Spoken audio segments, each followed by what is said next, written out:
क्या कर रहे हो? ऐसे कसम से मुझे लगता था कि मैं बहुत लॉजिकल इंसान हूँ। हेलो फ्रेंड्स, मेरा नाम है सिसोदी। आप देख रहे हैं मेरा चैनल। अस्सलाम वालेकुम दोस्तों। और आज हम बात करेंगे ड्रामा सीरियल कभी मैं कभी तुम की पहली किस्त के बारे में। पहली थी और काफ़ी अच्छी थी। मैंने मतलब कि इतना भी नहीं सोचा था कि इतनी अच्छी होगी। काफ़ी अच्छी थी, मेरी सोच से तो ज़्यादा ही अच्छी थी, क्योंकि ट्रेलर्स मैंने जिस तरह के देखे थे मुझे लगा था स्लो होगी, धीरे धीरे से मतलब कि सब चीज़ें आया होगी, पता चलेगा कि कौन क्या कर रहा है, किसकी शादी है। लेकिन नहीं, शुरुआत काफ़ी अच्छी फेस थी, फास्ट फेस थी मैं कहूँगा, और मज़ा आया देखने में। शुरुआत में ही हमको पता चल जाता है कि एक रेडियो जिसके ऊपर टाइटल सॉन्ग बज रहा है, साथ में हमें न्योता दिया जा रहा है कि अदिल जो कि घर का बड़ा बेटा है, वो शर्जीना जो कि हमारे इस ड्रामा की हीरोइन है, उन दोनों की शादी हो रही है। और उसके ऊपर हमें इन्वाइट भी किया। अच्छा लगा मुझे कि इन लोगों ने इन्वाइट किया 22 तारीख को, और मज़ा आएगा। 22 तारीख को काफ़ी कुछ होने वाला है, इसका मतलब हम ये भी समझ सकते हैं। तीसरी तरफ हम बात कर लेते हैं सबसे पहले एंट्रीज की। एंट्रीज तो काफ़ी ज़्यादा अच्छी थी। पहले हमारा मेन हीरो फहद मुस्तफ़ा काफ़ी नाइस, बुलेट के ऊपर एकदम मतलब कि 10 एंट्री के साथ, और साथ में हेलमेट भी था। मतलब कि ऐसा नहीं है कि बुलेट है तो हेलमेट नहीं होगा, हेलमेट के साथ जो है एंट्री दिखाई, और काफ़ी अच्छा लगा। अच्छा सा मैसेज भी दिया।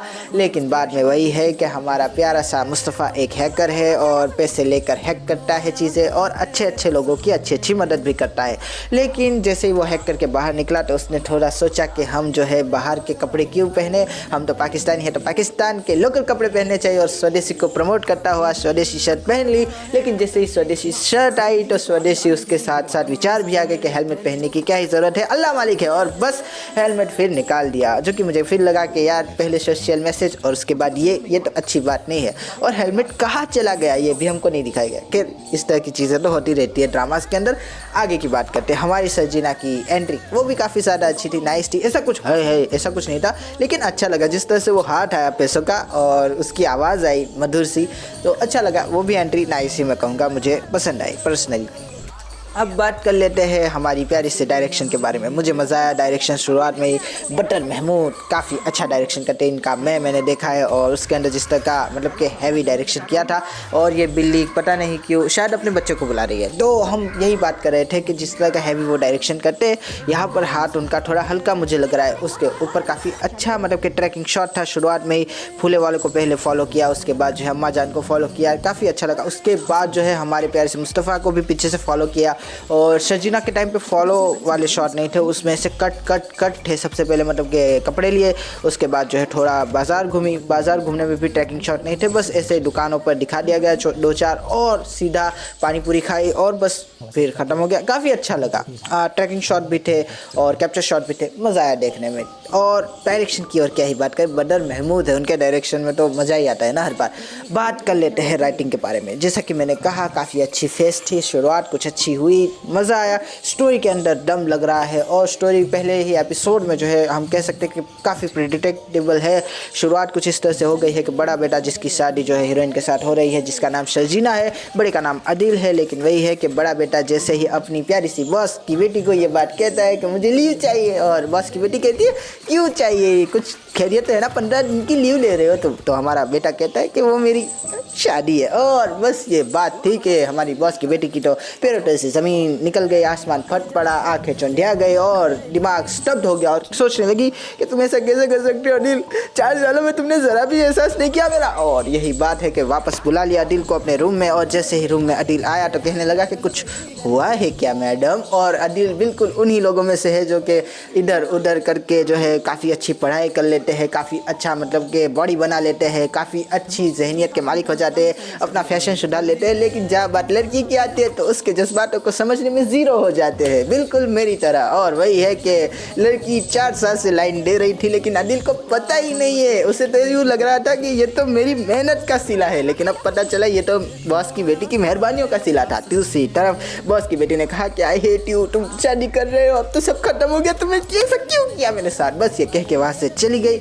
और अदिल सोच में पड़ गया कि यार थोड़ा इशारा ही कर देती। लेकिन वो यही तो कह रहे कि इशारा ही तो किया था, तुम्हें जो है असिस्टेंट मैनेजर से सीधा डायरेक्टर बना दिया मैंने, और अभी भी तुम कह रहे हो कि इशारा नहीं किया। आए आए आए। और मुझे वो गाना याद आ रहा था कि तेरे इशारे का सहारा, आए हाय हाय हाय, ओ इशारे का सहारा मिला तो नहीं, लेकिन अब तो हकीकत जो है वो बिल्कुल सूरज की तरह आया हो गई है। तो आदिल सोच रहा है कि मैंने जो है अपने ही पैरों पे कुल्हाड़ी मार ली है, क्या ज़रूरत थी कि हमारे डैड की पुराने दोस्त की बेटी को हाँ कर दी मैंने। मानता हूँ कि काफ़ी गोरी है, मानता हूँ कि काफ़ी अच्छी दिखती है, मानता हूँ कि काफ़ी अच्छे संस्कारों वाली है, लेकिन मालदार तो नहीं है ना। और दूसरी तरफ जो है नौकरी जाने का भी एक खदशा हो रहा है।